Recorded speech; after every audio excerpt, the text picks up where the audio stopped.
there's a extremely viral clip of Jaguar Wright going through a lineage of all these different people who are associated with Puffy that from her perspective were planning on writing books or coming forward, speaking about him, etc.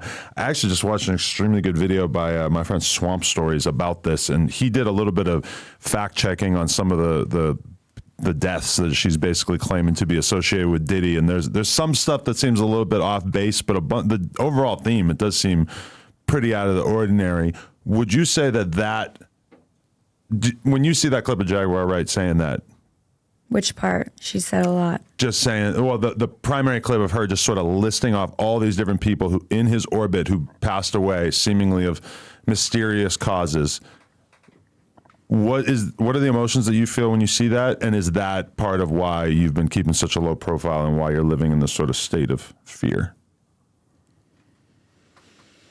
Well, if you were to believe what Cassie has alleged in her lawsuit that was settled in under 48 hours, it says that a car was blown up, Kid Cudi's. And if you believe that, which Cuddy confirmed it, if you believe that, I mean, it is hard to believe that the average person is capable of like getting someone killed, especially through like poison or whatever. But now that we have it confirmed that he blew up Kid Cudi's car, well, I mean, it's not that far of a leap to say that they could orchestrate somebody losing their life as well, right? So question, if you worked for somebody that now it's on record that is capable of, at the very least, doing that, a lot of people suggest a whole lot more. If you had first-hand conversations with bodyguards that potentially helped along with any of that or could talk to you personally about any of that, and how would you feel leaving your house? I have over 600 license plates screen capped in my phone right now from the past 3 months of just random cars that were parked outside my home that didn't look right to me. I've never seen them on my block. Or I'll make a quick U-turn if I need to get some groceries and like a big car busts a U-turn in a really weird spot. It's like there are things that I know to look out for because I've been followed before in multiple settings that I'm noticing. So let me just ask you, would you not be a bit worried or stay at home or keep yourself safe? Would you not? I'm a little worried doing this interview. There you go. So yeah, I can imagine that probably is reasonable. Have you had like any experiences that really I would stood out ask to you? Praz literally, like, am I being crazy? I would literally just ask him because he very much is not a drama queen, is not about gossip, and would directly state to me, you know, where he felt I was doing too much and where he felt like I was doing enough. Like while we were dating and he knew about it. Praz would always tell me. So I don't know. I mean, I wondered sometimes and I tried my best to get the answer to it. Was the Cassie lawsuit a surprise to you, or did you know that was coming?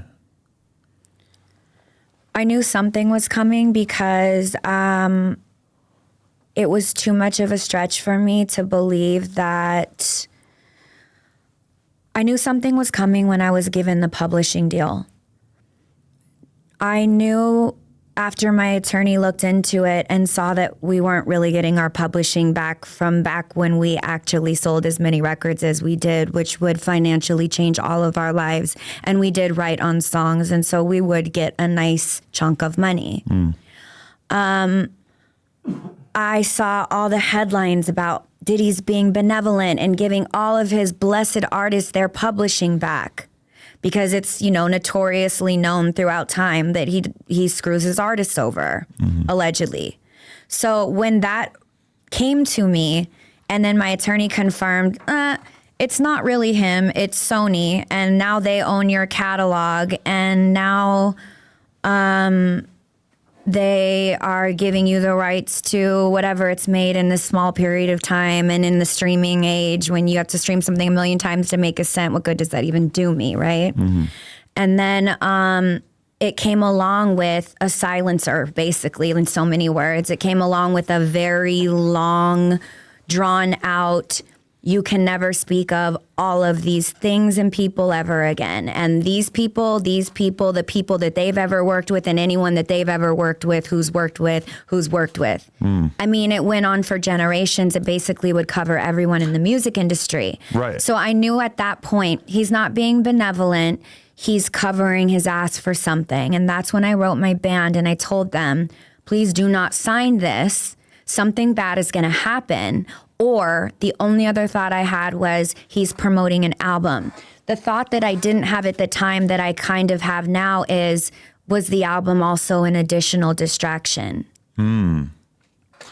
But the part about getting, being the benevolent soul that was giving us our publishing back, when I realized that that wasn't actually real, we weren't really getting our rightful dues given back to us. I would just like to be paid for my work. I'm not asking for anything else. No, I remember this news cycle. It's like at first, it's like, wow, he's a god. Diddy is doing something so nice. Can I just say one thing that really was sitting in my soul since we're getting things out today? I just want to say to every journalist, what camera can I look in? To every journalist that was given that story by probably his publicist and that ran it, and I'm talking, I saw it on the covers of Complex, Variety, all the way to like very reputable news sources that are official and confirm things. You guys spread a very big black and white headline to the world that was not accurate, and that is poor journalism, and you guys should be ashamed of yourselves, straight up. Well, I mean, he was trying to give the publishing back. It's just that he was doing it in order to... The words, the pictures, and the choices made were very much that he is a benevolent soul. And the pictures were arms in the air, and here's the king coming to do right by everybody. Everyone that participated in that story, I didn't get a phone call from any of them. I was not asked by any... I had to go on an OnlyFans podcast. Shout out Glenny. Love Glenn. To be able, and I had to ask Glenn, hey, can you just ask me about this? Because no one is. And there's a problem with what's being said right now. Right. And yet it was just like, I literally, my manager and agent called me and were like, congratulations, I'm so happy that you're finally going to be paid for your work. And I was like, wow, so everybody's just believing this. Right. Yeah, so that was the original story. Then the next round of stories was basically people doing a little bit more deep digging and realizing that what he was actually giving back was not really worth all that much in terms of actual dollars. No, let me correct you. The next round of stories was me going on Glenn's podcast and reading the contract, parts of it, to the world. And then that went viral after Cassie dropped her lawsuit. My name was trending with Diddy and Cassie. And I thought Drake released an album, but no, it turns out it was because of that interview. Because in that interview, Glenn asked me, why do you think he's lying about this or making it seem like you're getting all of this stuff back when it's really not what it sounds like? If they had just approached me, even with just the publishing they can only give me now, right? If Sony just said, all we can give you is what it is now. Why did that come with a contract that said I can't speak Diddy's name, any of his family, or any of his business partners and their business partners and their business partners, and also says you can never speak of this contract or its existence? Why couldn't you just give me my rightful dues with putting none of the rest of it on there? I would really like someone from Sony to answer that for me. If there are any lawyers or anyone from Sony that can provide that answer, I would really appreciate it. And so would the band member in my group that didn't sign the contract either. We would like to know the answer to those questions. It's really hard to get any answers.